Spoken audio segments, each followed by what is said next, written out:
What is up, guys? Welcome back to the Zach and Pat Show. I'm Zach. I'm Pat. This is the show about manhood, fatherhood, entrepreneurship, and the mentality it takes to be successful at those things. And we'll probably sprinkle in some helpful real estate advice too, because that's what Pat and I do. You know, guys, life can be tough. We can go through some things and struggle at times, but this is the show to let you know that you're not alone. So if you're anyone out there going through any of these things, this is the show for you.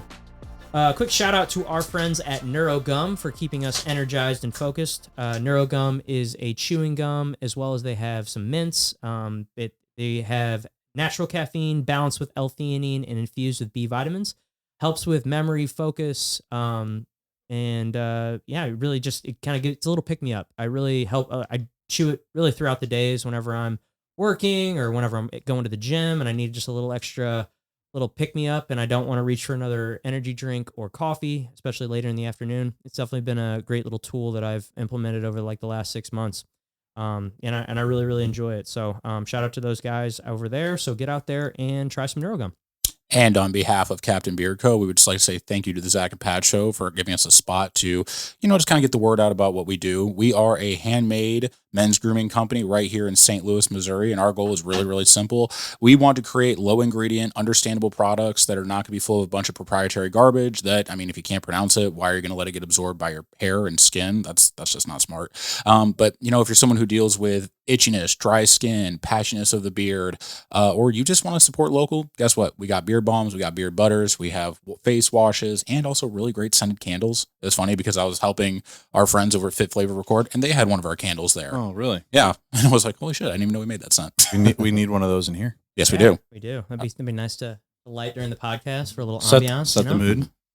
It's a fake picture of one's going to show up there on the video. You'll see. But regardless of anything else, if you are looking for some good men's grooming products, come check us out at Captain Beard Co. All right, guys. Now to introduce our awesome guest today. He is a bodybuilder, a nutrition contest prep coach, the owner and operator of Ascend Chiropractic and Ascend Nutrition, the great and powerful Dr. Justin Kelly. Welcome, thank you, guys. Sir. Thank you. Happy to be here. Really appreciate the invite to the podcast. So I'm pretty excited to be here. Yeah, dude, we're excited to have you. So, I guess let's just first start off with, let's introduce everybody. Let's tell everybody about yourself a little bit. So story. We were kind of touching on it a little bit before we started recording. I'm from northern Michigan, pretty far up there. For those of you that don't know, I'm from the northern part of the southern peninsula. There's two peninsulas. So pretty far up there, almost Canadian, but not quite. Of course, I played hockey growing up, which is why I listened to that podcast with Louie, actually, because I had heard the name before, so I was interested in that. But played hockey pretty much my whole life growing up.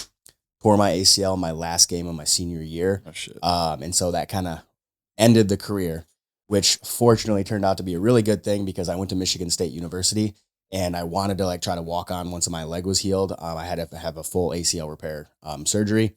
They put a cadaver ligament in there. And then I was like, all right, let's see if I can, continue the dream.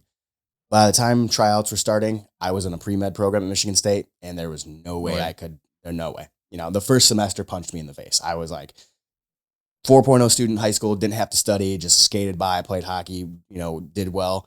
And then college was like, no, you're not that smart. You got to start trying. So retrospect, that injury was a blessing because that, forced me to focus on school, which led to me eventually becoming a doctor in chiropractic.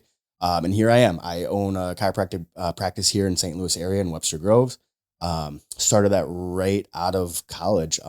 As soon as I graduated, there was like a 2 or 3 month period where I had to wait for my license to come in the mail. After you graduate, you have to send a bunch of information. Is this graduating from chiropractic school? Yeah, Logan University Chiropractic School. So I graduated Michigan State, moved to St. Louis for chiropractic school, and that's how I ended up here. Got it. Yeah, it's interesting how St. Louis is like the mecca for chiropractic medicine. No idea. Logan so University is like it's big, huge. So there's like 15, 20 chiropractic schools in the U.S. probably. Yeah. Don't quote the number, but there's not a lot. And so this is a very centrally located one. There's also one in Chicago, and then you got some out west and some in like New York and Florida, Georgia. So I came and visited, and I thought it was beautiful. Ended up moving here, and so we have a big concentration of chiropractors here because it's one of the few schools in the nation. Well, that makes sense because I feel like there are a lot of chiropractors. Yeah. And everyone you talk to will say they've gone to Logan. Yeah, for sure. So I guess that's kind of like me in a nutshell and kind of how I got here. Like I said, after I graduated Logan. The 2 or 3 month waiting period for my license came in the mail, and then I started to practice. I was very fortunate to have kind of an opportunity present itself for me, where I was able to work with a friend and partner in the gym world. So I guess the gym kind of collided with chiropractic. So I've had offices in gyms basically since I started, and then just kind of ran with it after that. And I was able to, living here for 4-ish years prior to starting allowed me to build up like a good support group, First Phorm, S2, stuff like that, and be able to like start a practice basically from scratch and luckily be able to pay the bills. Yeah, that's awesome. So do you still skate at all or play at all? Not really. No? You think you every want to once get in a back blue into moon, it? I would love to. I miss it a lot. But I did go skating like this winter, but it was like an open skate, no stick or puck or anything. So just get putting the skates on. yeah, exactly. It was Skate just in a nice to circle, go. I holding took my hands. girlfriend with me, and it was her first time skating. She like rollerbladed, but never ice skated. So we went skating. Honestly, it was somewhere downtown. I don't remember, but it was fun. But yeah, I don't get to play a lot of stick and puck anymore. Was it the outdoor rink in Fort Yeah, Park, Steinberg? Yeah, I think, Yeah. yep, that's the one. Yeah. Yep. So I it used was to a lot work- of fun. Used to work there. I Oh, really? I grew up. Yeah, when I was Uh-huh. still playing pro ball, that was one of my off-season jobs. Just like skating around, making sure people don't go too fast. Handing Yeah. out skates, and then I was that guy on the ice. I can't tell you.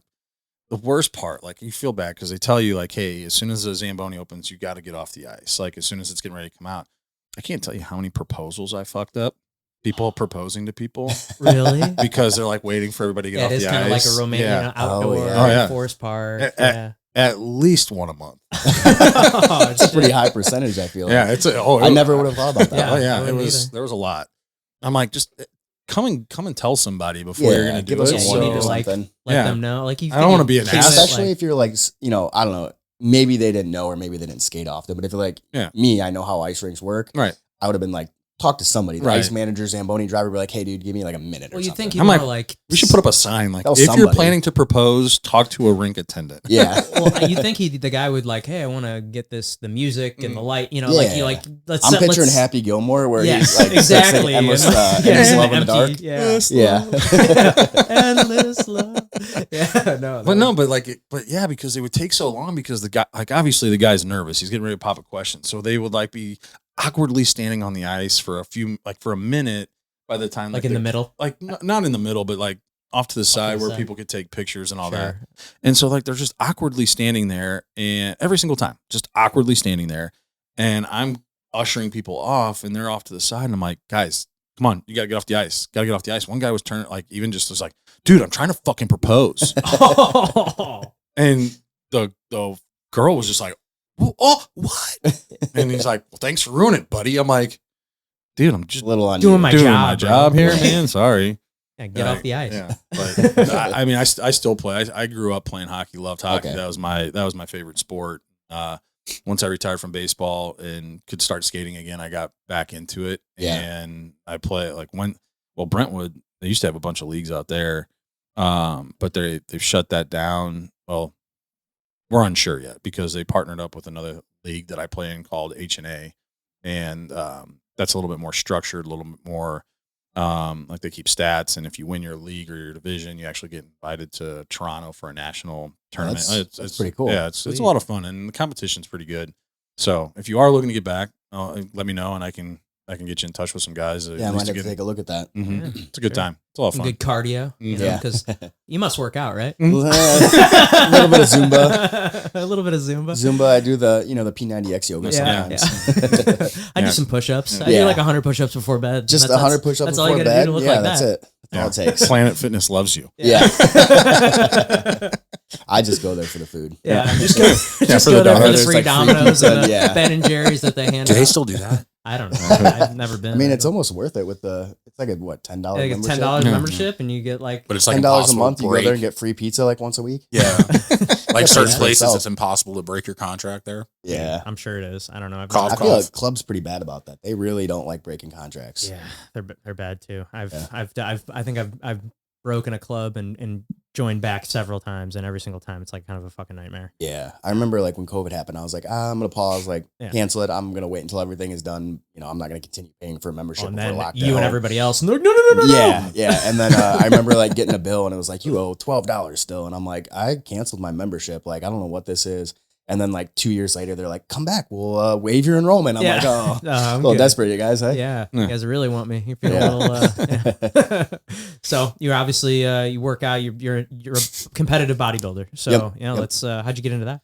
Because I tore my ACL. Okay. I'd already worked out and did a lot of dry land, and you played hockey. So, you do a lot of dry land and a lot of running and conditioning and stuff. And then in the summer, obviously we'd go hit chest and biceps and, not legs very much, probably. I don't remember. Sure. You got to get the, the got to get the beach show pump. off the girls. Yeah, exactly. So we would girls still, for girls. work out and stuff in high school. But after I tore my ACL, I couldn't skate or train lower body for like several months. And like I had a very good recovery, but I would just go to the gym and work out. And, now I was in college, not playing competitive sport. I started playing hockey when I was 2.5, 3. So I'd play that, my whole life. And so I no longer had like a competitive outlet. I was like, all right, I'm just going to work out and try and get jacked. And, college was just, class, eat, work out, drink. Yeah. So I just, and that was back when they had the Jack 3D that was like illegal. Yeah. The good a little RIP. bit of meth in it, I think. That was the first pre-workout I ever took. Yeah. Rest in pieces. I think I was like 16 or 17. I remember like a buddy I played football with like gave me a scoop and I was like, what is this? Just tweeting. Yeah. You turned in the gym for into 3 Christian hours. Bale Batman. Yeah, no, I did. It was great. I wish we could take that. They mandated what we could take. We had to get it from our trainer if we were going to take anything. Because because we your get popped. list of rules is so strict. Yeah. Well, I thought this was America. What was in the Jack that made it illegal? It's like DMEA or DMAE, something like that. Which is what is that? Who knows? They were dimethylene coming out with a something. new list of illegal substances every month that we could and couldn't take. And then the supplement companies would change it by like one carbon molecule. or one molecule, and then technically it's legal again. Well, it's like what they do with the Delta 8 THC. Yeah, It's just like, come on, man.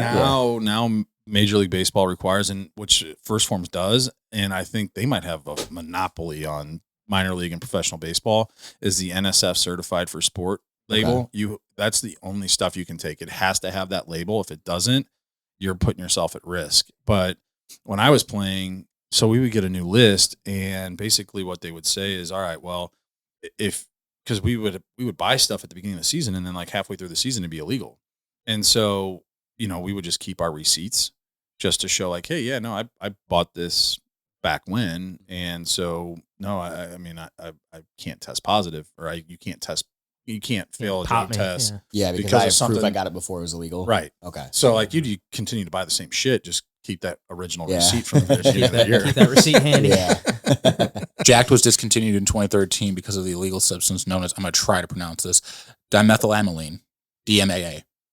Though its updated formula sits on the store shelves to this day, and I've just heard it's like a disappointing vessel of what it once was. Yeah, it's not the same anymore. Like I said, it was like borderline crack or something. No, I remember like feeling, I mean, because I didn't know anything to compare it to at the time, but then like I remember getting different pre-workouts after it got discontinued, and it was like, oh, this stuff doesn't, it's not it doesn't have the same pop. Yeah. We had this stuff, we didn't have that. We had this stuff called P4. I can't remember. I think that was by Cellucor, wasn't it? I think there was so. C4 and then P4 was like green, I think. Well, I forget what it was, but it was called P4, and we had to be very careful with what we scooped out. If you got too much, I mean, it would fuck you up.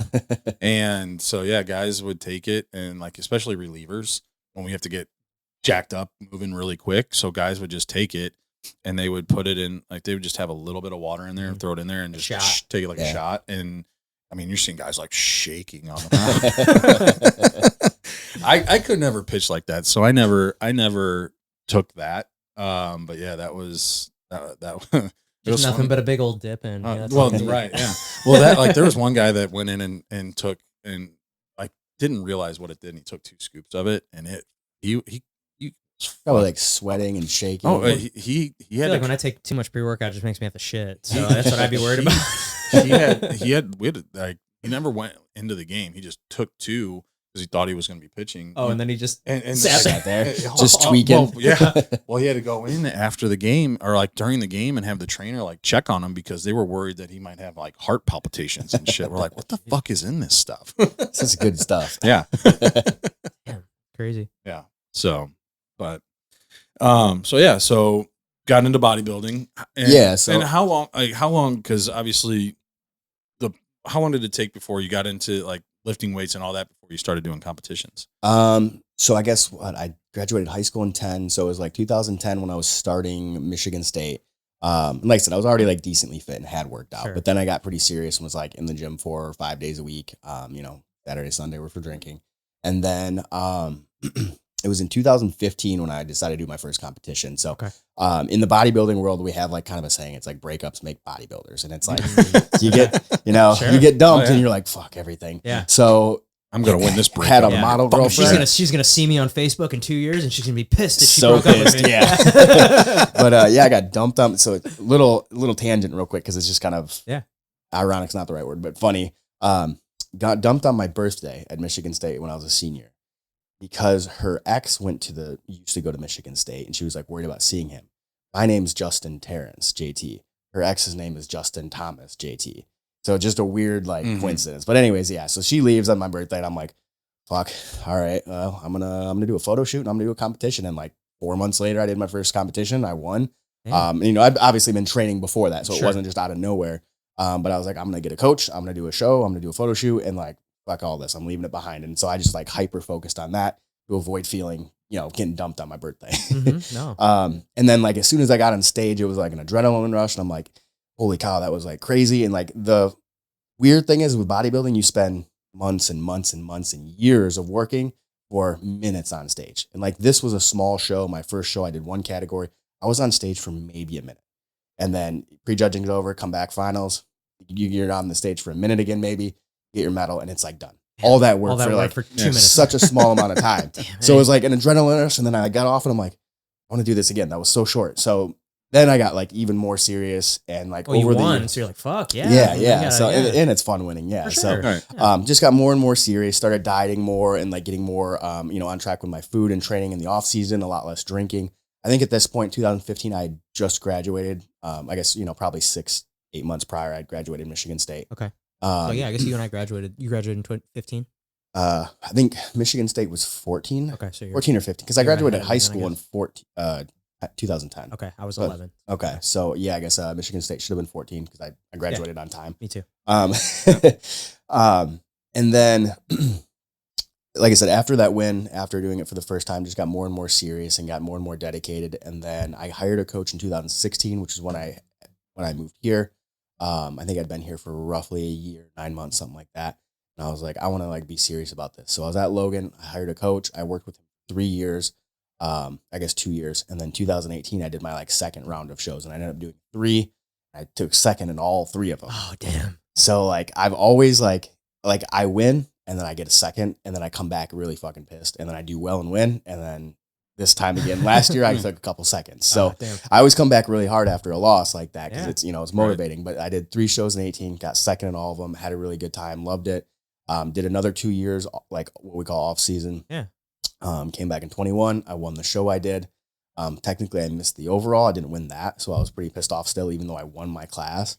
I was really mad. I remember like coming off stage and people like, congrats. And I was like, I lost. And like, got first. I'm like, yeah, but I didn't win everything. Like I wasn't the best guy at the whole show. I was the best guy in my class. But yeah, and then literally like it just got slowly more progressively like strict in a bigger part of my life. And now I'm at the point where I'm like fighting to earn a pro card. Yeah. So I'm really excited for that. That's really cool. So like what does that mean exactly? I mean, I'm pretty ignorant. I know a little bit about bodybuilding, but I don't know a ton. So did you start out doing, I know that there's physique and classic physique and then bodybuilding? Yes. The 3 categories. Yeah. So there's men's physique, classic physique, and then open bodybuilding. So in the physique, they wear the board shorts. Yep. And then the classic physique is kind of, it's supposed to like that Arnold picture. Exactly. Like emulate the Arnold. So they do height. Your weight class is based on your height. So you can't be 5'7" and 280 on stage. Okay. They want it to be that aesthetic, like naturally pleasing. It's obviously still very high level, but it's a little bit more aesthetic. Whereas open bodybuilders, especially like pro open bodybuilders, you might have a guy that's 5'8", weigh 300 pounds. Just massive, like, Huge. almost wider than they are tall. Mm-hmm. So that classic physique is supposed to be a little bit more like pretty and aesthetic. And then the men's physique is board shorts, and it's gotten bigger now. I always kind of said it was like Abercrombie models. Yeah. Maybe, Abercrombie models Like who got Ken, a little bit more Barbie shredded. and Ken. Yeah, like very whatever. pretty, very aesthetic, but like not that big. They're, in the pro leagues, they're definitely pretty big humans still. Oh, for sure. I've seen, there's a guy that he's in my brokerage, and I think he just won his physique show. Chris, yeah. He's jacked, Yeah, He doesn't look like a small guy by any means. Yeah. But so yeah, those are the 3 main divisions. Once in the amateur levels, which is where I'm at, the NPC, there are weight classes for open bodybuilding. There's no height class. So it doesn't matter how tall you are. It's It's kind of like wrestling. There's just Yeah. weight classes, and you got to make that weight. So, and what are the weights? There's a bunch. Oh, is there a ton? Okay. There's, I want to say like, So like every Is it 5, broken 10? it's like down a like it welterweight. It's like 15 to 20 pound increments, basically. Okay. Like a bantamweight, welterweight, middleweight, light heavy, heavy, and super heavy. Okay. And what do you Um, compete at? I've been a light heavy. So what weight is that? That is 174 and like 3/4 to 198. Okay. And what do you like? What do you walk around at versus? Because I know you guys diet down. Yeah, like, big what's time, that prep right? like? Prep's tough. So yeah, the quicker answer real quick. Off season, I'm between 220 and 230. Okay. And then I cut down, last year, I think probably my lowest was like 190, 94 in prep. So I came in near the top of that weight class. This year, I'm a little bit heavier. So I'm probably going to hopefully dip in at like 197, 198. So I'll do like the biggest top of the possible. class. Yeah, exactly. Yeah. Otherwise, I'm in the heavyweight, which is 198 to like 234. So the big variant, variance there. So, but yeah, as far as prep, it sucks. I have a mantra: the more you suffer, the better you look. Because at the end of the day, when you think about it, when you're dieting, in order to lose body fat, you're not consuming enough calories to the point your body is consuming its own flesh to survive. So you are starving yourself, so its body is literally consuming itself. Doing that for a month or two, not terrible. But when you do it for 12, 16 weeks, get to like sub 10% body fat, single digit body fat, you're usually pretty miserable. Yeah. It gets to a point where like everything hurts. You're always tired. Doesn't matter how much sleep you get or how much caffeine you get. Your heart rate might be through the roof with a bunch of energy drinks, but like you're not moving. Right. Brain's not functioning. And then, part of it is your brain runs on glucose. So if you're super low or no carbs, your brain doesn't work very well. It requires glucose. And if you're not giving it, it has to create it from something. And that might be adipose tissue or, some fat in your diet if there is any. But for me personally, usually the fat will start to go and then the carbs will go. So I gets to the point where I'm, not eating a lot. It's mainly just protein and vegetables. So everything hurts. You're always tired. Body's just achy and sore. It's like, if you're sitting on the couch, you got to get up. You're like, whew, all right. Like, it's like a chore. And, I'll go like walk up to the stairs to my apartment. And I like look at the stairs before I go up. Like, oh boy, here we go. Like, got to do this. So, and it's not all bad. Like, it's worth it. But again, at the end of the day, you have to starve yourself until your body consumes its own flesh to get to those super lean body fat percentages. So are you doing the 12 to 16 week preps heading into a competition? Or? Luckily, I stay really lean in the off season. You seem pretty lean. Right now, I mean, I can see all the veins in your arms, and you're probably, what do you weigh, like 2? Right now, I am dieting, so I am like 208. No, I was 210 this morning, 210 and like some change. So I am probably, this is the heaviest I've been at this point in prep, right? Yeah, because I've been heavier during off season. I've been like up to 225, 230. But the longer you diet, the like worse it gets. And so luckily staying pretty lean in the off season, I don't have to diet for an extended period of time because I don't have as much to lose. 20 or 30 pounds kind of seems like a lot, and it is, but I can get lean relatively quickly and like I can suffer and do that. So, I can get stage lean if I work hard in like 10 weeks, and I've done 8-week preps. I could have been a little bit leaner, but it was like kind of like, all right, let's just see what happens. This prep, honestly, I don't remember where I started. There was a chance I was going to do a show before the main show that I'm doing. When is this? When's the main one? So the main one is just under 5 weeks now. Okay. So it's North Americans out in Pittsburgh. But yeah, so staying lean in the off season helps it so that I don't have to do as long of preps. The more fat, the more body fat you have to lose, typically you're gonna have to do a longer prep. Otherwise it's going to be a harder prep. You can do 16 weeks and cut 200 calories a week or something like that. Like I'm just kind of throwing out general numbers. But if it's a shorter time, you got to cut harder then. So some people do, longer preps because it's easier on their body a little bit, but luckily being pretty lean in the off season, I never get like too soft. I typically have abs year round, even if not shredded. I can do a prep in like 8 to 10 weeks and be in pretty good shape. And then for like a big show, like 12, 14 is like a sweet spot where I can get like peeled and be real. It's crazy.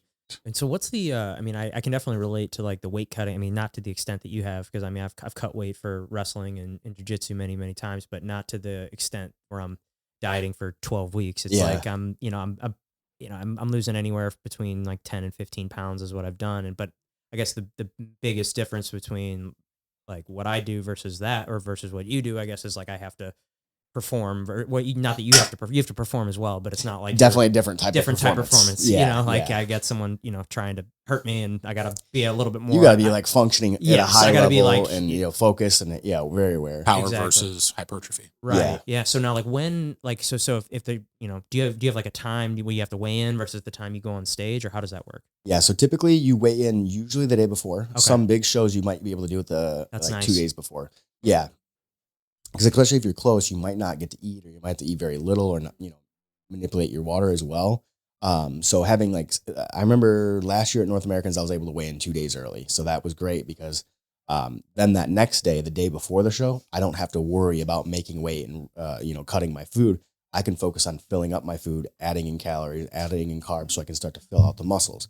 But a lot of shows are typically the day before. So you do have to play with it and make sure your nutrition, water, sodium, all that stuff's on point so you can make weight. And then we typically, after you make weight, we typically do what's called carb loading or loading. Because you got to look full again. Yeah, exactly. So when you get really, really lean, especially because you've depleted carbs, your muscles start to get flat. That, we call it flat because you might be really lean, but the muscles are flat because there's no glycogen. And there's, potentially, depending on where you are, may not be a lot of water. So the muscles look flat and you actually kind of look worse.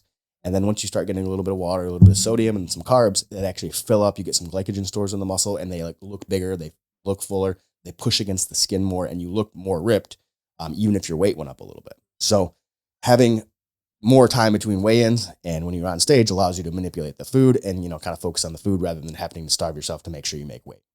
And then of course there's, it depends, if you're weight 210, you're not going to make it for a light heavy. You're not going to be a super heavy. You don't really have to do it. You're going to fall in the middle of that weight class. So it is obviously there's, variance depending on who you are and what your weight is. But when I'm trying to make like a 198 and I'm sitting at 210 right now, it might be close for me. I have no problem making weight, but that day of weigh-ins, there might not be a lot of food. Like, do you do any like sauna, like water cuts or anything to make weight? I've never had to do a sauna or anything like that. But we do cut water and manipulate. So typically first, typically shows are on a Saturday. Not always, it varies, but usually say shows on a Saturday, Monday through Wednesday, I'm drinking 1.5 gallons, 2 gallons of water a day.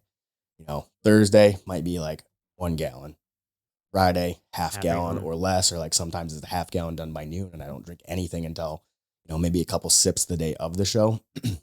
So we manipulate the water to make weight, as well as manipulate the water to have basically dehydrate yourself so your subcutaneous level of water is gone. So then there's just a little layer of water under the skin. You kind of reduce that. So if you've ever woke up hungover and then you look in the mirror dang, I kind of look good right now. Yeah. That's kind of what we're doing. We're dehydrating ourselves to make ourselves look leaner and kind of reduce that amount of subcutaneous water retention. In between the skin and the muscle. Yeah. Yeah. So that's another way that we manipulate water and sodium to make weight, as well as make ourselves look better and dehydrated on stage so that skin looks tighter and you look better. That makes sense. Quick question, because this is one of those little phenomena I noticed right when I started lifting weights a few years back in Springfield, Missouri. I always noticed after a night of drinking, like you said, hey, I look good. But I'd go to the gym and I would have I would usually have really good workouts the day after really heavy drinking. Can you explain to me why that might be? I don't know. I think you might be a freak of nature. Yeah, I've never experienced or, that. Depending on what it was, you might have just been young where you could get away with that kind of thing. I was in my mid-20s. Yeah, that'll do it. Yeah, that'll help. At 31, how old are you, Murph? 31. Yeah, okay. I wouldn't recommend it now. I don't even drink anymore, but I was also powerlifting at the time, so I wasn't going after aesthetics or anything, but I would just notice I would get in there, and especially with deadlifts, I would feel really, really strong. Yeah, I have no scientific reason for that because it should be the opposite. If it's heavy drinking and you were able to pull it off and do it, it might have just been you were kind of young and when you're young. Intolerance. Yeah. I remember in college, I was drinking Thursday, Friday, Saturday, lifting, all those days. I remember going to the gym on a Friday night, coming home and having a shower beer as I'm getting ready. Yeah, me too, man. 30, yeah, exactly. Follow me for more health and fitness tips. Yes. Yeah. That's what set the foundation for me was Busch Lights in the shower. Yeah. I loved a shower beer in college. All your buddies are, getting ready. A fresh cold beer in the shower. Dude, yeah. You guys are, so good. Are gross because it's a really hot shower and you're drinking a beer in there. Cold beer. Oh, it's it's great. cold. It's like contrast therapy. Yeah. Yeah, you guys are gross. I had a buddy that got one of those suction cup holders. Cup holders that you put on awesome. that you put to the thing and you just put your beer. You don't have to worry about water getting in it or anything. Dude, humidity in any capacity I hate. And I'm born and raised Midwesterner, so it sucks. And I was actually talking to Andy one day a couple years ago at HQ. He goes, yeah, dude, I'm going to go to Arizona with everybody. I'm like, oh, send us some of that dry heat. He goes, nah, man, I love this shit here. I feel like it cleans out my pores. I'm like, I feel like it's putting shit into my pores. Yeah, I'm a baby. I hate the humidity here, especially growing up in northern Michigan. I'm like, when I walk 10 feet to my truck from my door, I'm like sticky already. I'm like, fuck this. Oh, yeah, my very first car here, it was a black car, leather seats, and no air conditioning. Ooh. So anywhere I went, I mean, it was a great deal. Loved the car otherwise. Had a great sound system, and that was all I wanted at the time, you know, and it had a sunroof, and I was like, all right, cool. those head units, those it clipped off. It was one of those ones. Yeah, you got to take it out so somebody wouldn't steal it. Yeah, exactly. But yeah, no, I used to always have to bring like 2 shirts everywhere I went because it was like the back of my shirt would just be soaked. Yeah. I'm just When so the first truck I brought here from Michigan at some point, I think it was the first summer I was here, or first full summer, the AC went out. And it was like, I think I moved here in like September of 15. So it would have been like the summer of 16, my first full summer. The AC went out in my truck.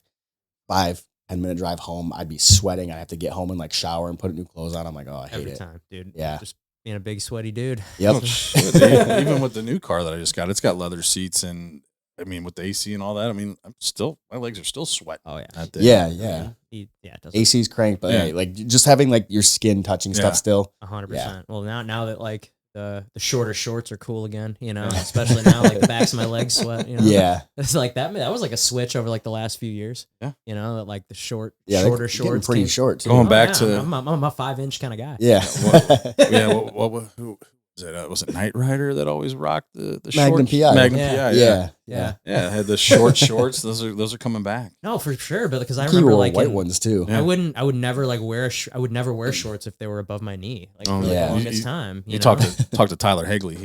He's gonna say they never went out of style. Yeah. Yeah, but then I don't know, something happened a couple years ago, and then everybody started wearing short shorts again. Yeah. I remember for the longest time it was like cargo shorts. It had to be below the knee. Right. If it was above the knee, it was like you were like a lame. nerd or something. Yeah. Yeah. I saw some kids walking through the subdivision yesterday, and one of them had like really long jean shorts on. I'm like, takes me back to like middle school. Yeah, those are becoming like a thing again too, like the jorts. Jorts like, are coming always, back for sure. you always made fun of people in jorts like years ago. I was at Matt Boat's house yesterday, and he recorded his podcast in a pair of jorts. So yeah, no, I feel like they're becoming okay again, or like cool again. I've actually I don't know if the jorts. I just don't know if the cargo shorts will ever make a return. well, the thing is like generations come back. Like every like 20 years, we like start to reminisce about what was, because like think about at the beginning of this decade. You know what music was like really, really popular at the beginning of this decade? 20? Yeah. Mumble rap? Yeah, actually, no, I'm not kidding. And it's because what was mumble rap? It wasn't just like a bunch of kids drinking lean. It was also like you look at the style of things. Well, 20 years ago, we were all listening to like emo and pop punk. Well, Lil Uzi Vert, Lil Peep, like all these guys, they were like kind of that emo pop punk with like an auto crooner thing to it. And like, I mean, for me, I was definitely one of the kids who had a more urban style. So you better believe I wore shorts that were below the knee. Then I joined a fraternity. And like that Southern style is totally different. And they make endless amounts of fun of you. Yeah, if you showed up in cargo shorts in my fraternity, Get the fuck out. Yeah, you were not allowed. There's a lot of showed things up with cargo shorts and a longboard, they would not let you in. Well, I mean, it's funny, like because with baseball, like the evolution of the gear that they would give you for like training gear and stuff, like you had the long shorts on, the baggy shorts, and now it's like they've gotten tighter and shorter throughout. And I mean, I feel like at the combine, they're just wearing compression shorts now, like underwear. Yeah. I'll never forget that dude who tripped over his own dick. You guys remember that? Is that at a combine? Or? Well, I don't know. He didn't really trip over his dick, but he was doing the 40-yard dash, and like somehow his shorts fell down, and like just big ass hog just like, dragging across the turf as he falls. Like, you can't miss it. It's like a baby arm. Like you can't miss it. I'll make a reel out of this. No, it's great. It's hilarious. Wait, I guess I can't, can I? Turf burn on the. I don't know. Maybe. Yeah, that sounds terrible. That sounds terrible. Yeah, I don't know. I'll just cut it from the waist up. Yeah. Poor guy. I can't remember the guy's name, but I always remember that clip. Like he now holds a record for combine sure. performance and something. Combine it wasn't performance bench and press or biggest 40-yard dash. Yeah, it was dick. his Dick, his giant ass dick dragging across the turf as he falls. What's that? What was the football movie with Goldberg? The Longest Yard. The new version of The Longest Yard. Yeah, with Adam Sandler. Oh yeah, Goldberg has that massive. the massive cup. Yeah, it didn't have like an X on it or something. It's like a shin guard. Yeah. That was like. Oh, that's such an underrated movie. Oh, absolutely. So good. And that's like such a stacked cast too. It's got Yeah, Joey it really Diaz. is. It's got Adam Sandler, Burt Reynolds. Reynolds. Joey Diaz low-key Terry been in a lot of Crews. movies. Yeah. Can't forget Nelly. Yeah. Nelly. Yeah, Yeah, true. dude. It's a Shit. stacked cast. Yeah. Stacked cast. So Yeah, but anyway, so let's get into, obviously you're a business owner. How did that develop? What was that process like? Yeah, so like I mentioned earlier, I graduated, I think it was December of 18, and then February of 19 is when I got my license in the mail and could, legally start operating. I knew of a friend who had like an office and a gym, but he had another job, and he's just like, I need a chiropractor to fill this. He's like, would you want this? Would you want to buy, partner, whatever? So I was like, yeah. And so basically what I was is like what we call an independent contractor. And, an associate is like an employee. I was an independent contractor. So he owned the rights to the website and the name of the chiropractic office.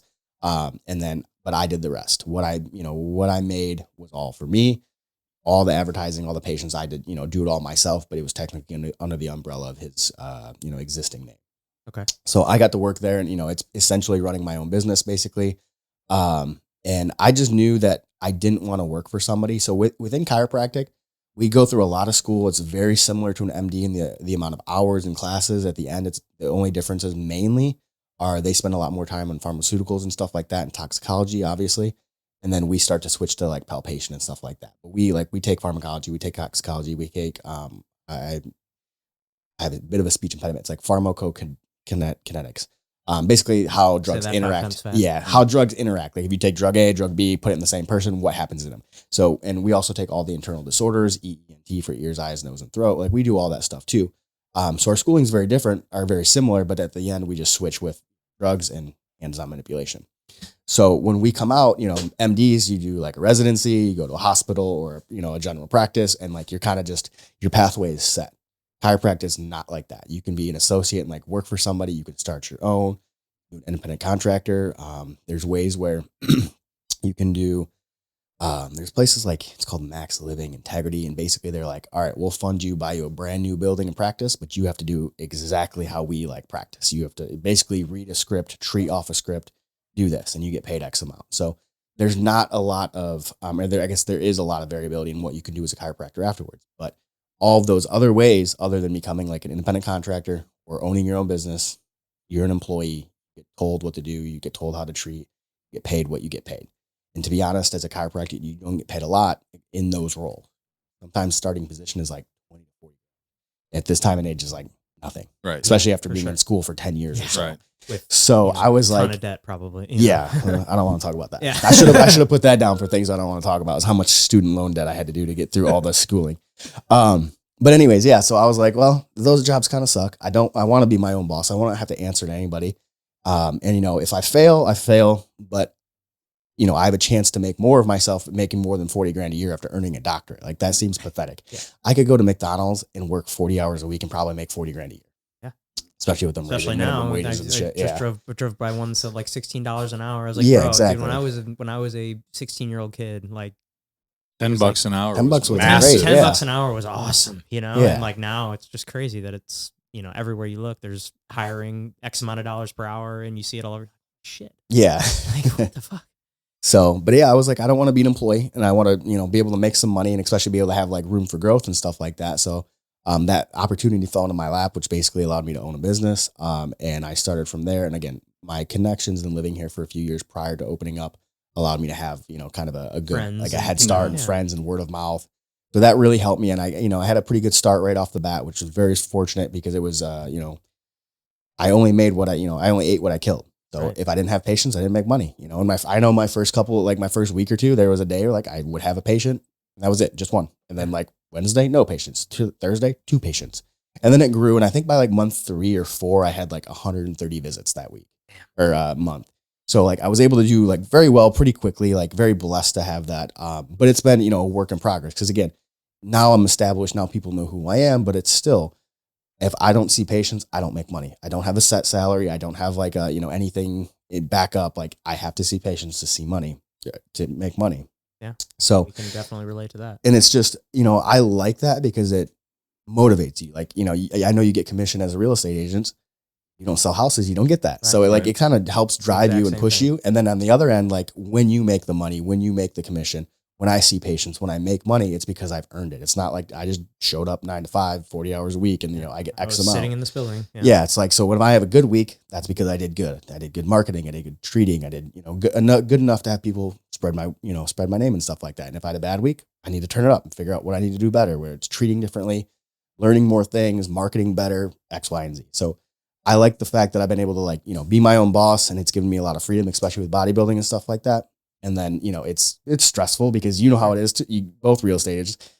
It's not a 9 to 5. It's 24/7. No. There's people blowing up your phones at 9 p.m. for appointments or for showings or listings or whatever it is. Like you're working 24/7 almost.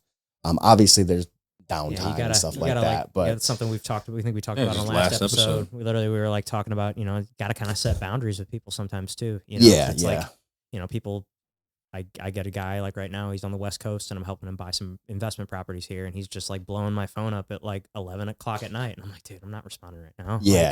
Like I'm about to go to bed. Like I can't, I'm not, if I start responding, then he like knows the door. It opens the door. And it's like, I need to like, because earlier in my career, I used to just really, just whenever I was like, man, I will like, respond gotta do to you. anything. Yeah, I'll do anything, and now that being in it 5 years and a lot more established now, it's like, okay, I can set my boundaries. I need to with my life now. It's just like, it's hard when you got kids and all other things. You gotta set time for people that, I can't just be 100% real estate agent all the time. Yeah. I feel like that's kind of a natural progression as like an entrepreneur. At the beginning, you like know, if you have the right mindset, I think, you have to bust your ass, go above and beyond, like 24/7, 365, like no days off, always working.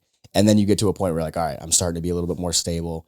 I gotta, find some time for myself. I gotta be able to know when to turn it off. Like it might be, I hate the word balance, but balance might be like 95% on, 5% off. Right. Maybe it's 10 p.m. at night, and off, and Sundays are off or something, whatever. Yeah. But you learn that all right, I can't always be at 110% because eventually it's going to burn out. Yeah, exactly. You're going to burn out, and then your work is going to suffer, family life's going to suffer. Multiple things you're are not going to enjoy what you're doing. Yeah, exactly. So and I think, you need to be the best version of yourself, because if you're just getting burnt down all the time, then, it'll reflect that on your patients or your clients or whoever it is. Because they're gonna sense that. At least I think so. Absolutely. I had that conversation with a patient yesterday. He was like, I don't know when I should just, suck it up and keep working or like take rest. I'm like, well, most of the time you probably should suck it up and work, but there are times you need to rest, you need to recover in order to continue like a high level of productivity. If you go 10 days in a row, no breaks, 24/7, 4 hours of sleep, eventually your work's going to start, turning to shit. It's going to go downhill. I'm like, maybe 1 out of 10 days. Again, that balance word is very variable, I guess. Sure. But you got to find time to rest for yourself. And when it came to a workout perspective, I was like, look, I train Monday through Wednesday. Right now, Thursday's off, Friday, Saturday, Sunday off. So if Wednesday I don't feel like training, well, I have tomorrow to be off. Like I know I'm taking proper rest because I have that set schedule. So it's very rare that I ever take a day off that I'm not supposed to take off because I have a set schedule. So even if I'm dragging ass on Monday or Tuesday, it doesn't matter. Those are days. Thursday and Sunday are my days to, rest and relax. So those are like the boundaries with my current split. You have to set it up that way. Yeah. And the same goes for business. And right. Of course. Well, and you said something a little bit back that I kind of want to circle back to was, of when you're getting started in the business, you need that kind of drive and especially like doing and I'm finding, and I've helped a couple different people kind of get started in this and, and I found that it is kind of have that or you don't is what I'm kind of finding. It's you need to have that drive. You need to, I find that it's a lot of people that have been kind of stuck in like W-2 roles that they just find themselves like waiting for things to happen. It's like, this is not that your industry, our industry, like you can't just wait. Business is not just going to knock on your door because you got your license. Yeah. Like you need to go out and you need to produce. But a lot of people have the idea of being like self-employed is like, it's been marketed to them in a way that they believe that it's like seamless and easy and just like almost impartial to your effort. And it's like everyone in this room here at least listens to Andy. And I mean, I've spent a shit ton of time with him, but like the thing that he always talks about on the podcast is like entrepreneurship is like, that when you get to the point where like you can make that decision to step away, you've put in so much time and effort. And I don't know, dude, it's one of those things like I've been on my entrepreneurial journey legitimately now for like a year and a half. It is the hardest fucking thing. It is the absolute hardest fucking thing I've ever done. Peaks and valleys. And I've noticed I'm, 4 or 5 years in, and there's good days, there's good months, there's good weeks and stuff. And then there's, weeks where like the patient numbers are down, or I have a couple nutrition clients drop out, or I just had one that was going to sign up and just found out she was pregnant. So she's not going to work with me. Yeah. So it doesn't matter how long you've been in it. Like there's always new things to learn. There's always more shit to deal with. And, even if things are going really well, like, even with Andy, he's obviously doing well, has, who knows how much money, but he's doing well, but he owns 7, 8, 9 different businesses. There's always something. There's always a new problem. And then you're always trying to grow it. So you have to improve what you're working on, grow it and improve it. and then, deal with the fires that come up as they go. Like there's always something, no matter how hard you've been working. So it is a never ending like process of working and learning and improving. Right. Well, and I think you need that early time to learn what works and what doesn't work and have those failures and learn how to come back from those failures stronger. I mean, right now, businesses on my side of the things on the finance side, sure, clients are coming in. I've got plenty of people pre-approved, but there's not a lot of homes for sale. So it's like, all right, so I need to go in and make sure that I'm going to ramp up and get back to bringing in more business than what I'm currently bringing, because now that's just a rule. It's just a numbers game. The more people that I have pre-approved, more likely I'm going to get more contracts. But it allows me to go back and touch base on, those 15, 16 hours a day, days that I was working when I first started and learning the grind and learning all that stuff that I can fall back on and know like, hey, you know what? Yeah, I got to a point in my career where I didn't have to go to open houses on Saturdays or Sundays. I didn't have to do all these things. I don't have to do all these things that I did when I started, but now with business kind of changing a little bit, I know like I'm going to go back and do those because it worked. Yeah. And I think if you're not willing to do that at the beginning, then you're not going to have any success. No, especially in the beginning, because you don't have that momentum or prior success. You have to, I think, like we said, in the entrepreneur space, you have to grind 24/7, 365 for a little bit at least. Yeah. Even and you might even maybe get like stable and have a good, patient or client, flow, and you still have to grind for a while. Right. It's not until, I don't know if there's ever a time where you don't grind. I don't think there ever is. But yeah, there's always, it just, the grind changes a little bit. You might have those boundaries and stuff, but it's still like, constant. Yeah. We've said it a few times on the show. If you're not growing, you're dying. Yeah. So at least, it might not have to be as exponential as it is at the beginning, but as long as you're still moving the needle forward and getting better each time. Yeah, absolutely. Well, and a big thing that I think I've had to realize recently is like a lot of the grind and a lot of the work, it isn't always customer acquisition. Like I'm in a place where I get like guilty if I'm not like either shooting or editing for someone. And it's like, well, wait a minute, you're reaching out to people on social media. You're going out and offering to do shoots. Like you're doing the touches, you're doing the other things too. Like don't feel like, and this is my own personal advice, is like, don't feel like if it's not just customer acquisition, if it's like moving you forward as a person and you can tie it to your business, that's still grinding on your business. Yeah. You are the reflection of your business, in my opinion. Like, look, you're a health and fitness professional. You're a very healthy and fit individual. Most of what you do moves your business forward because of that. At least I'm of the opinion. Yeah. Well, and I think, I forget what Andy calls it in his mental toughness book, but and part of the 75 hard program, but and I call them my non-negotiables. Like there's certain things that I have to get done each day, and each day is different. And that day is not complete until I knock that stuff out. And if I don't do it, then I can't check that off the box and say that this day was a success, whether I got business or I didn't get business. Just making sure I'm doing those non-negotiables, because I know if those non-negotiables are met, my business is going to grow. Yeah. So, and I forget how your daily powerless. Yeah, your powerless. That's it. Yeah. Or the zero options mentality. It's, you can take pieces of both. That argument. Yeah. And that's the thing is like, I know Zach and I've talked about it enough on here, and for Murph, with you being a new entrepreneur, like sit down and come up with your daily tasks that you have to do every single day, and your day's not done until those are done. And the great thing about it is you make those a priority. So those are the first things you knock out in the day. And if you get that shit done and you get it done quick, then you have the rest of the day to do all the other things that you want to do. Yeah. So like you said, it's not always like a client or patient or house acquisition or whatever. Like with my nutrition stuff, like, and even my chiropractic business lately, I've been kind of rebranding and like looking over logos and changing some of my graphics and marketing stuff. That's not directly getting me a patient. It might in the end if it's used for marketing and stuff. Sure. And I'm looking at getting some apparel for coaching. That's not, that's not bringing me a new person, or it's not me working on a current client, but it's something that I'm doing to move the needle forward with those businesses. Get your brand out there more. Yeah. And it's like, I still have the non-negotiables. I got to go and see patients, like today, I still have to go see patients after this. I got to still have to do those things. So you got those non-negotiables. I got to go see patients. I got to do all the work I do for my clients already. And then when those are done, I still have to look at, all right, here's, I got to design a shirt. I got to figure out the brand for the shirt. Post to social media. Exactly. Post, social media, figure out more marketing and stuff like that. So there's always like those extra things to do even after the non-negotiable. Yeah, absolutely. So what would you say your main like tool is for marketing? Instagram, but I need to do a better thing. That was something I did well at the beginning when I started was, word of mouth and then using Instagram to show I'm a chiropractor. Here's what I do.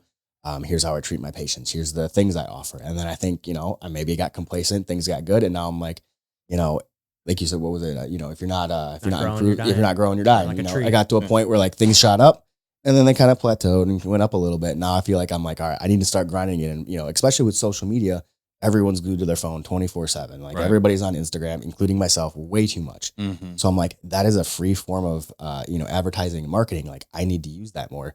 Because when I first started, anytime I posted chiropractic content, I'd get like 4 or 5 messages and like almost one new patient each time. Or like, or at least somebody saying, oh, I need to get back in. Like just Interested, reminding yeah. someone to come back in. And I'm like, I need to get back to that because it's free. It's easy. It's like, at the end of the day, like I just ask patients I'm comfortable with, can we film this? Can we take a picture of this? Can I post this? I'm obviously have to abide by HIPAA. So I get their Right. permission and stuff, but it's so easy, so simple. Yeah. And I'm like trying to get back to that a little bit, just because it's so simple and easy. Well, I don't know about you guys. I love watching chiropractic videos on Love it. Instagram, Yeah. watching people get twisted and pop. Like the one I've been watching lately, I forget what the guy's name is. He's down in Texas, but he's like, turn your belly into jelly. And he's got this towel wrapped around your neck and he just pulls your whole body. And everybody that like their initial reaction is like pure pain. But then it's like then the release afterwards was like, oh my God. You seen the German dude who does animals? Yeah. Dude. Like, Seeing the reactions of the animals is like, You ever see him do it with like a big dog and then Yeah. it like looks Yeah. and it's like, Yeah. at first it's like, what'd you just do? And then it's I like, love it, oh, dude. okay. Like, bro, there's something so satisfying about well, I think it's more about the reactions. Of Oh my people, God. Not even like to the popping, but just like the reaction that people have when they are adjusted or the animals are adjusted. For me, it's great. really both, though. Like, for me, it's really both. There's certain things about, like, sounds, like the sound of, like, an The adjustment. sound happening is or- satisfying. Or crowds. Yeah, it is. It's just, like, but, like, it can also go to, like, weird areas, too. So I'm going to leave that alone. But, like, the animals one is just so genuine. Yeah. Because sometimes they'll growl at him and shit. And it's like, Yeah. And I've seen the one where like they do the pop and all of a sudden the dog like looks at him and go, Yeah. like, it's like, oh, dude, he clearly liked that. Yeah. Yeah, that's awesome. And honestly, like doing it myself, not with animals, but humans, like reactions like that are like, I get those. And those are like, honestly, the best. Like, especially I notice it a lot because I'm pretty close when I do a cervical adjustment. I'm like, Right. a foot or so over their head and I adjust them and then I see them smile or like laugh or something. And I'm Yeah. like, that was a good one. Right. I can feel I that know, one, yeah. Now, do you have like an area or a specialty that you focus on? I know like some people, like the guy in Texas, he does I forget what it's called, but It's like a Y strap or a Y strap variation. yeah, something like that. And We had Brett in. He does something different. You know Brett Lux? No, I don't think so. He's a buddy of mine. I went to high school and college with him. We had him on a couple episodes ago. We didn't talk. We talked a little bit about chiropractic, but a lot of it was just funny ass stories. But actually, that was something I wanted to ask you because he's dealt with a lot of injuries related to adjusting people. Like he got injured like from adjusting so many people. Is that something? Him as the chiropractor, he was Yeah. injured. Okay. Yeah. Well, yeah, that's something we learn in school is one, obviously we're there to help people, but when you're working on people and helping people, you have to do it in a safe manner. It's kind of like having proper form in the gym to make sure you don't get hurt. So we're taught how to like keep a straight back when you're adjusting. Cause realistically I'm leaning over people all day long. My shoulders and arms are down, Concave, it's yeah. not, what's it? Upper cross syndrome is a term for it. Or like text neck is part of it. So I'm not on my phone, but I'm constantly hunched over people. So I have to, remember to use like proper form, keep my back straight, try to keep my shoulders down. Even when I'm working on people, I sit close to them or stand close to them so I can have my shoulders down and back rather than leaning forward. And then also when you're adjusting, you have to protect your joints and stuff, especially with like side posture where there's a little bit more force and more weight in the movement. You have to make sure your joints are aligned so you protect yourself. You have to use physics and like your momentum and speed in order to help your body and help the adjustment and keep yourself safe at the same time. So it is, something that we learned in school when we adjust and stuff like that to protect ourselves, because you could be a good chiropractor, but if you hurt yourself, like then you're kind of out of the job. Well, like exactly. He called me and we talked about this on our episode. He called me like, man, this is probably about 2 years. It was right before we moved into this house. So because I remember being at the old house, it was about 2 years ago. He called me and he's like one of my good buddies, and he's, we talk about business stuff a lot, and he would call me. He's like, hey man, I got to talk to you. Or, do you love what you do? He goes, and I'm like, yeah. He goes, and he's like, I love what I do, but I just don't think I could do it anymore. It's like breaking my body. And we kind of got into that on that episode, but he ended up sticking with it and kind of changing the way he does things. I don't know. He does, I wish I remember exactly what it was, but he does this whole like different method. And apparently he's like one of the only people or like in the Midwest that's doing it. It's like a different way to adjust. I don't really know, but it was just super interesting because I think he hurt his neck, but then he found out that a lot of that was apparently caused by his diet because he was like allergic to a ton of things that he wasn't Like a really inflammatory diet or something. exactly. And now apparently he's like doing like primarily like a carnivore diet, and apparently it's cleared it all up. But Oh, that's good for him then. yeah. Yeah. So I don't know, but that was just something that I was thinking about. I was like, I wonder if you've dealt with any sort of injury or anything. Like that. I don't think chiropractic has hurt me in any way. I did hurt my wrist working out. And that affected chiropractic. It was so dumb. I was not dumb like I was being dumb. I think I was doing an arm workout 4 years ago, and like in between buys and tries, I was like, I'm gonna grab a barbell and just kind of keep the pump, like a 50-pound barbell with both arms. That's light for me. For sure. I did like 20 reps, and I was like, didn't feel good. And then like within a couple days, I could barely like use my hand. My wrist hurt so bad. And so what I do when I palpate someone's hips to like check to see if I need to adjust the hips, low back, etc., I just put pressure down on the hips to see how it moves or if it's painful for the patient. Putting that pressure, like, kind of a push-up position, hurt so bad.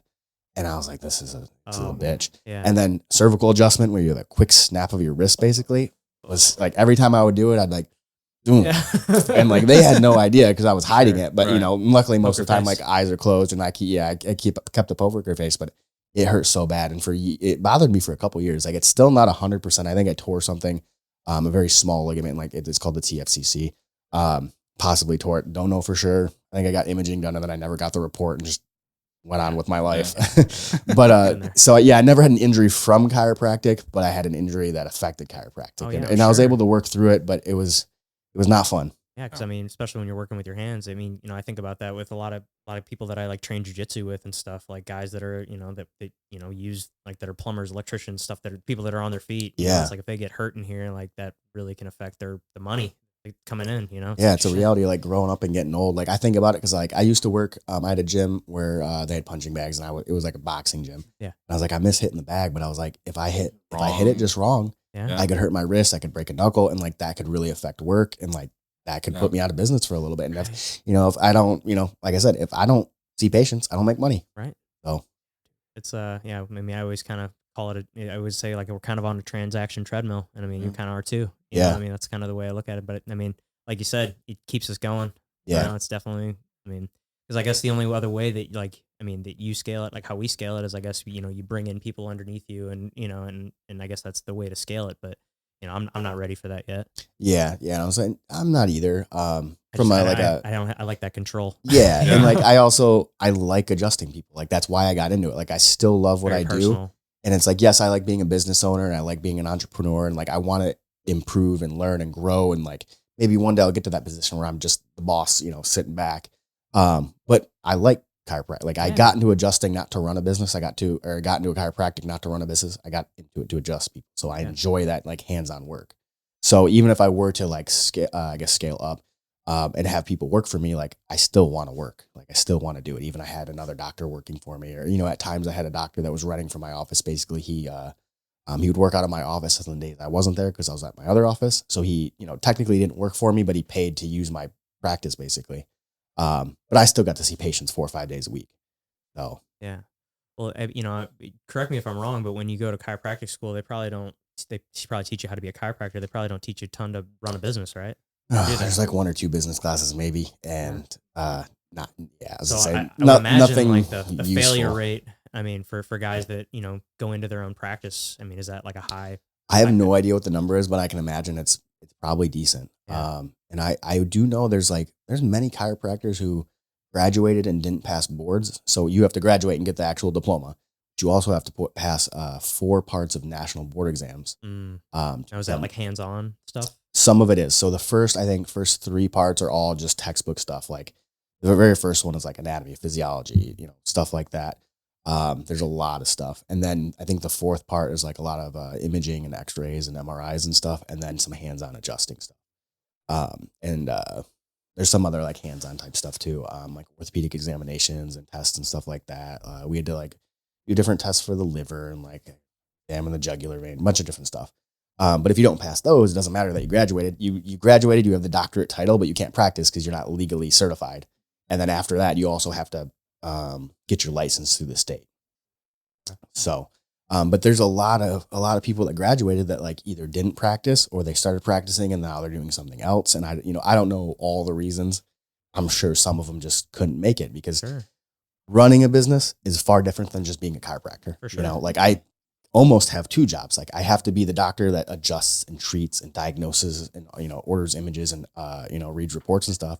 But running a business, marketing, posting my stuff, like that's different. For sure. That's being a, you know, business owner, entrepreneur, whereas being a doctor, they're separate things. 100%. And we definitely didn't learn a lot about running a business. No. So, you you know, gotta a wear lot two of Andy podcasts. I'm a CEO and like 100%. watching my friends that are entrepreneurs and like seeing what they do and Asking like for stuff help, like that. dude. Yeah. Asking for help. Like all that stuff has helped. Cause we had a couple business classes, but Yeah, I think most of it was more so like not when you get sued, it's, you know, or not, it's Yeah. not if you get sued, it's when you When get you- sued. That was about it. They're like, document everything because someone's going to sue you someday. Yeah. But other than that, there wasn't a lot of business like knowledge really. Well, there's no better education than experience too. Yeah. Yeah. And especially my experience, I feel like business is one of those ones that like you kind of learn by trial and error. Like some of it you don't know till you know. Cause like I've taken marketing classes, I've taken different business classes, but like So you get out there. some of it's just obvious to like, Yeah. but you know, but learning and being in it is probably one of the best ways. It's kind of like a sink or swim thing. Oh, You totally. either figure it out or you don't. Some people Right. don't, but if you're, you know, a hardworking person and entrepreneurial mindset, like you figure it out. Right. Well, and then I'm sure this is also because you have the nutrition side of things too. I'm sure that kind of helps lead into the nutrition and the coaching and things like that. Yeah. I mean, let's talk about that side of the business. So, how long have you? Is that something that you started right away when you started doing chiropractor? Or is Not that really. come So after I'm the like, fact? I've helped people with diets for years and years just because like I've, you know, been working out for years and years. So, but it was usually like a mom or like my mom's aunt or, you know, something like that. And they're like, oh, can you help so-and-so with a diet? All right, I'm a diet. And then I never hear again. Or, you know, I wrote one for my stepmom. She lost like 60 pounds and she had a bunch of digestive issues and Crohn's and all that. And most of it like got significantly better. But for a while, I was just kind of like helping people, being nice. And then within the last like 2 years, being more immersed in bodybuilding, I kept seeing what people's coaches were telling them to do. And I was like, oh, it's not what I would recommend. That's way too high, or that's too low, or like you're doing 3 hours of cardio a day. That's crazy. Ooh. And finally I was like, I've been in bodybuilding for like nearly a decade, like competing. I've been training and working out longer. I've been an athlete basically since I could walk. You know, I started skating like when I could walk. I have a lot of knowledge on the human body between my degree from Michigan State is human biology. And then I have a doctorate in chiropractic. I've taken a ton of nutrition classes in both those programs, as well as a part of a master's program. So I have like, the textbook knowledge degrees. I have real world experience and I have competing experience. And I was like, I feel like I should start, like, it was like I just want to help people thing. I was like, I feel like I almost have an obligation to do better because I see so many piss poor coaches, to be honest. And so I started coaching like 1 or 2 people. And then finally I was like, I'm doing kind of good, kind of well with this. And I enjoy it. Because a lot of the other people, when I was helping them for free, again, it was like, you know, my mom's friend or whatever, send them a diet. Who knows how well they followed it. They didn't check up with me or send me check-ins. And it was just like, here's a diet. Good luck. But like working with clients weekly and stuff like that, getting to see the results was actually fun. So I was like, all right, I enjoy this. And I feel like as somebody with my knowledge and experience, like I should do this to help people. Because again, I just saw so many like piss poor coaches and stuff like that, just, you know, doing horrendous things. And I'm like, I feel like I have to help out. Yeah. So are most of your clients with the nutrition side, are they mostly bodybuilding clients, or do you do like some lifestyle people? Probably about 50-50. 50-50. Yeah. Okay. Yeah. So I work with both. I think the bodybuilding clients are a little bit more fun because For it's sure. right in my wheelhouse. It's your wheelhouse, and they're going to be way more serious about it. They're going to actually, you know, probably pay attention to things more, be way more diligent about what they're eating, you know. Yeah, it's a little easier and like and you get like a cool, like there's a goal, you know. Yeah, It's like you can yeah. see, oh man, look at what they look like on stage from, you know, and I helped with that, you know. yeah. So like that's actual definitely a lot visible of fun. results. Yeah. for Yeah. sure. I would say, yeah, I like that a lot. But it, you know, I probably have like 50-50. Some of my lifestyle clients are great. Like to be honest, the bodybuilding's harder because they're usually harder because there's more stuff that I have to do. Like, you know, when it comes to a prep, I have to start manipulating their water, sodium, stuff like that. So it's way more in depth. Whereas lifestyle clients, I don't have to do that. It's definitely actually easier. Sure. If we take out effort, Yeah. stuff like that, effort and compliance. But some of my lifestyle clients are great. I have a lady who started with me like 6 months ago. She's lost like 30 pounds and is like a whole new woman. Like everything is great and she feels so much better. And I'm like, you're like half the woman you were before. Cause she was like 140 to begin with. So like losing 30 pounds is a lot for her. Yeah. Damn. Yeah. So, and she's like a, 40-year-old mom, mother of 2 or 3 kids or something like that. And like, Getting she in does shape. really well. Yeah. So it's been really awesome and rewarding to see her get in that kind of shape and see the changes in her, like, mental state and everything and how happy she is with the changes. But then it is cool to get someone on stage and get them peeled and like have them like I helped coach Derek White from First Form, got him into his first show. He did well, and now he's like, let's do another. Like I'm excited about this. That was fun. So it's really fun both ways. Dude is an absolute unit and like one of the most friendly, humble people who could ever meet. Like when he was in the Army, he was like a platoon leader of an Army Ranger squad, and like this guy like kept up his bodybuilding routine and physique, and it was fucking crazy to see it happen. And just see what he's done in the last 2 years. Like I forgot that you actually did that for him, and just two awesome people working together, and it's really inspiring to see that kind of shit. Yeah, he's a super nice guy, and he's been like everything's to the T. Like he'll ask me questions to understand, but not like question my authority or anything like that. Which I'm big on like communication with my clients. I want to be able to communicate. Set expectations. Yeah, exactly. And he was so easy to work with. He did everything and like he killed it, and that's why he looked the way he did. I gave him a game plan and he executed to a T. And he was awesome because they were talking about keeping him in the Army longer than his release date was supposed to be, and like his heart was set on working at First Form. So like I actually wrote his higher up and I was like, hey, like if there's any way that we could sway you to like let him come here and work here, it would mean the world to us and to him. And like I know he's signed to service duty, but like, can we like do anything? And he said apparently that letter did a lot to actually like move. That's pretty cool. Awesome. I didn't know about that. He's a great dude. And I'm coaching him is actually a joy because I coached him in how to be a Legionnaire and like just listens. He just executes. Exactly. People, if you want to follow a guy who's really cool, Derek White, Coach Derek, he's the fucking man. Yeah. Well, speaking of First Form, you're a First Form sponsored athlete. How long have you been a sponsored athlete? What went into all that? How did that come around? I think it's been about like 4 years now. Okay. 4 or 5 years. So in college, I was buying bodybuilding.com, whatever's on sale, just getting by with protein and, whatever pre-workout I could get. And then at some point I found First Form and I was like, oh, I like what this company stands for. I like the stuff they're saying. And they were definitely a little bit more quiet back then too. Yeah. This would have been somewhere between 2012 and 2015 Fox or logo something. days. Yeah. And I was just like, oh, I like this stuff. This is cool. And I started using it and I got, started to have, I had a little bit more time with work and school to make a little bit more money and be able to afford it. And I was like, I just started exclusively using First Form at that point. I started posting about it and, tagging them in stories and posting my, protein pancakes and just whatever I was doing.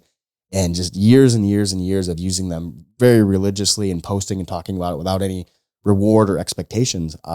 One day I was actually it was when I first got my license for chiropractic. I was going to go to First Form to start treating some of the people there. And Cody Klein gives me a call and he's like, hey, is there time to, we can meet up? And I'm like, well, I'm coming there tomorrow or something. And I'm like, this must not be about chiropractic if you didn't know it then.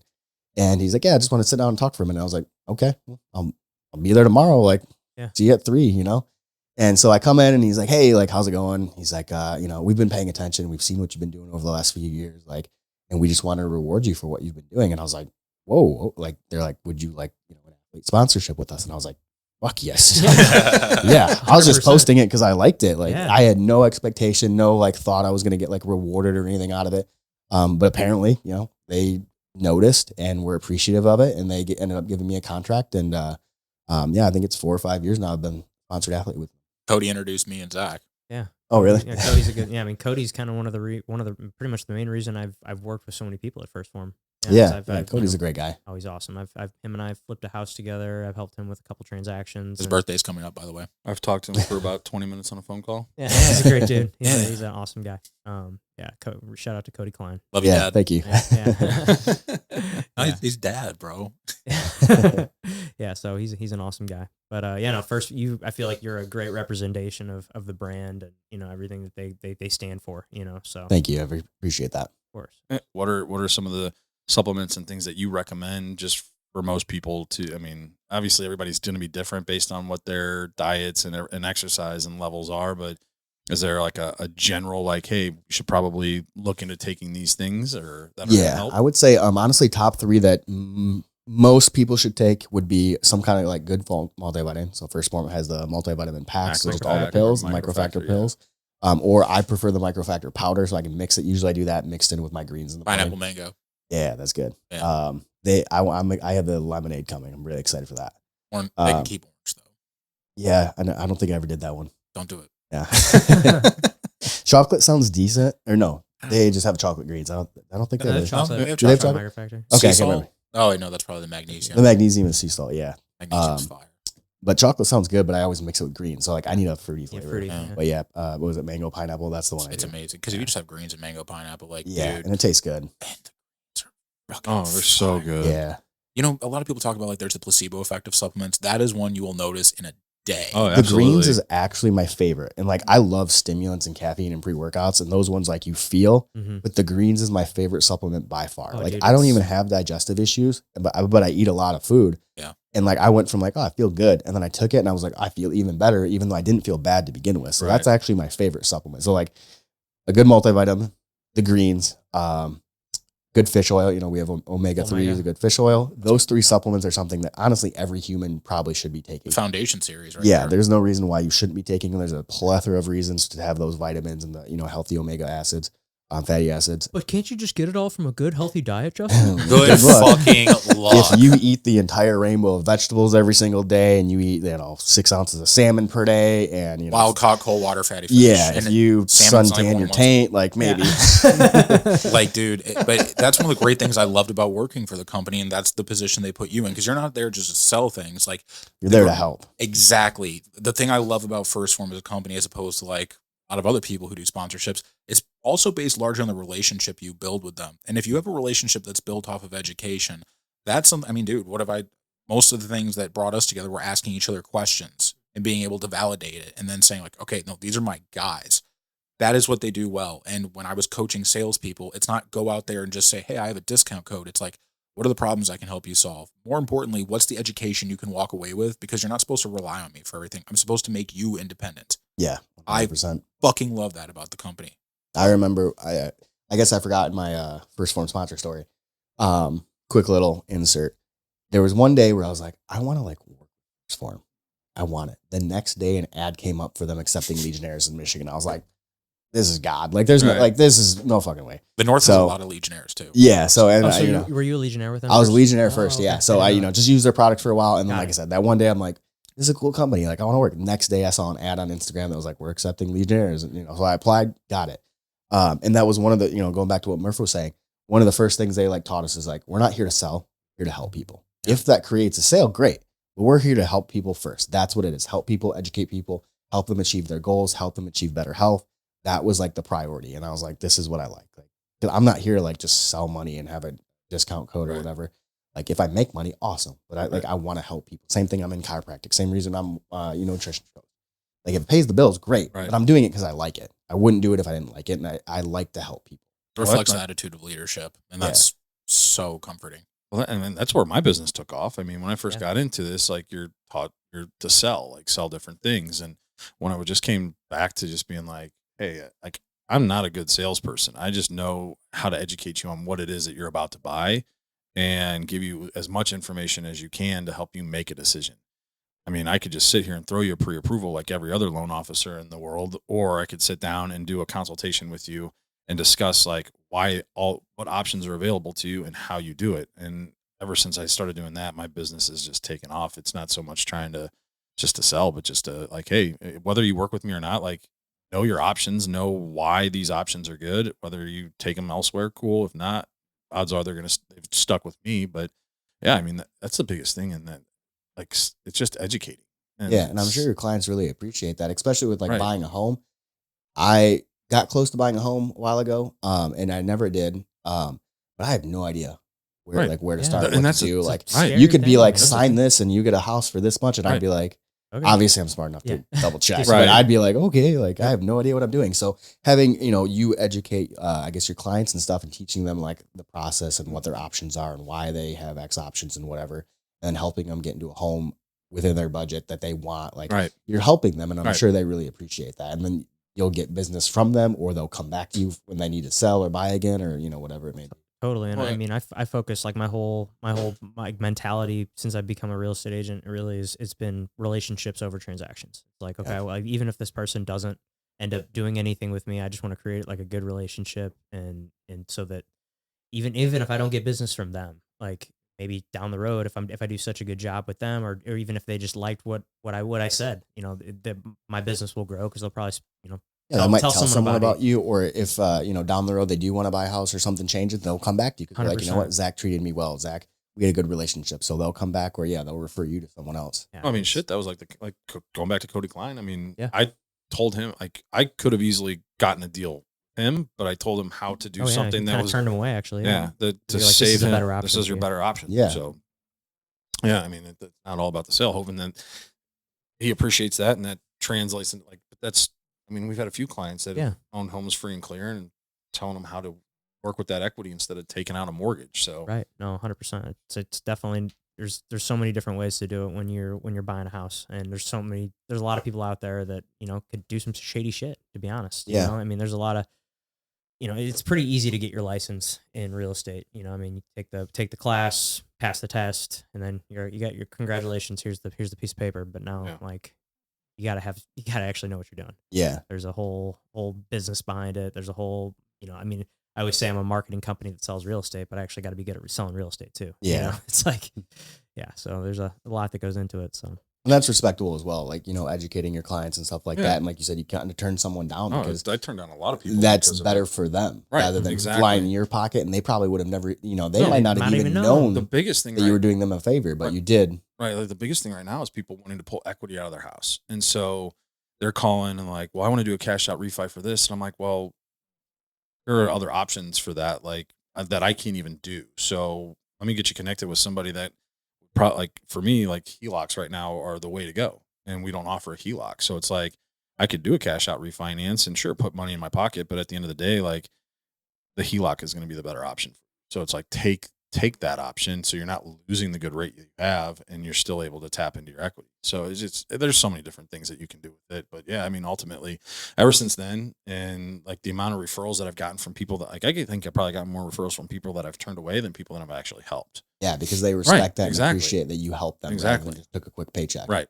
So, but anyway, anything else you want to plug before? How can people find you? What clients that you're looking for? Anything like that? Anything you want to plug? I mean, as far as chiropractic, I'm open to any and all kind of patients. I don't work with children's. I'm not a pediatrics doctor, but other than that, I'm open to pretty much everyone. I do treat primarily people who are young, healthy, active. Everyone I treat works out regularly. Like I have a very active, healthy patient demographic. So if anyone's looking for that, is in our CrossFit gym. Yeah, exactly. So, I'm open to treating anybody, but I do great with, especially people that are active or have sports injuries and stuff like that, or even if it's just minor aches and pains from sports or competing, whatever. And then as far as nutrition, like I said, I do lifestyle and contest prep coaching. I have really no preference over either one. They're both great. They have their, pros and cons to each, and I love it. Like I said, at the end of the day with both businesses, I'm just trying to help people. So as long as I can help people, I'm happy. And if I get, like I said, if I pay the bills, great. But I'm just doing stuff that I like and helping people along. And how can people connect with you? Pretty much Instagram. I think I have a Twitter, but I don't know. I don't know the name. I haven't tweeted in years. And same thing for Facebook. Yeah. I have one. I don't even know how to find my own pictures, but my Instagram is Dr. Justin Kelly. That's it. Yeah. Just Dr. Justin Kelly. And I, if you want to message me for appointments, anything like that, get a hold of me. That's typically the best way to get a hold of me. Perfect. Well, so we'd like to end it with one last question. Kind of catch guys by surprise. We call it the tombstone game. Okay. Here lies Justin. What's it say on your tombstone? Oh, geez. Take a second to think about it if you need it. Yeah, that's deep. I wasn't ready for that. Honestly, I hope it just says something along the lines of like leaving a legacy and helping people. Perfect. That's like I said, that's what I was just kind of talking about. Right. Like, I just like to help people, whether it's chiropractic, business, nutrition. So hopefully I'm remembered, and maybe someone put something on, nice on my tombstone that I was a generally good guy, and then I help people out. Awesome. So Love it. That works. That's perfect. All right, guys. Well, thanks for watching the show. Make sure you hit that subscribe button, comment what you guys thought below, and we will see you next time.